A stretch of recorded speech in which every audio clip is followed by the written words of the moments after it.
是不是觉得我是担心你的经济状况才想参加集体婚礼呢？晶晶，我也想竭尽所能。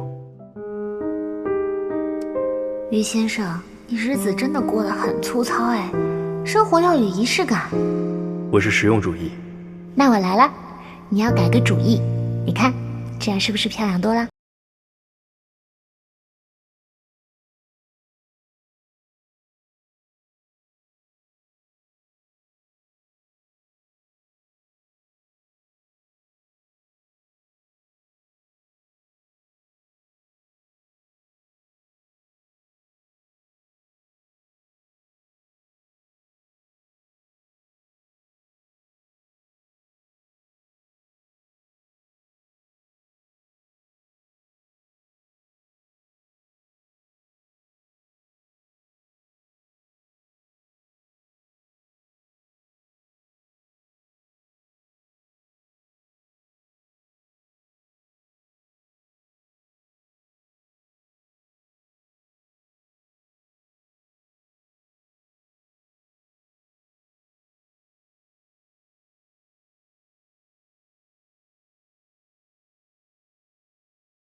我觉得应该也是挺浪漫的，这就是我理想当中非常浪漫的婚礼。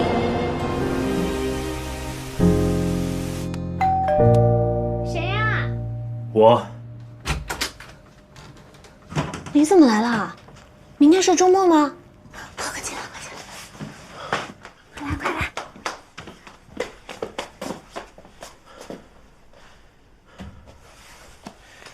为什么要参加集体婚礼？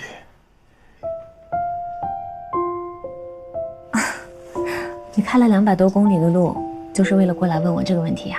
你说过，你梦想的婚礼一定要很浪漫，摆满鲜花，然后邀请很多的朋友。等一下，我什么时候说过这种话2年前，一个珠宝代言的采访。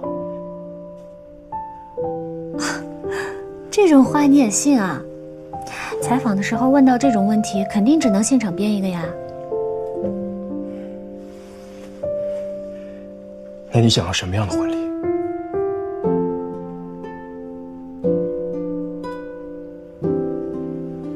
玉坨，你是不是觉得我是担心你的经济状况才想参加集体婚礼呢？晶晶，我也想竭尽所能。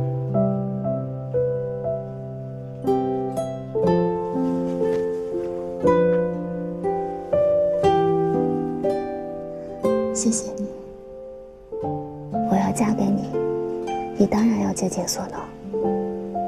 但是这一次，我真的只是想办一个单纯的婚礼而已。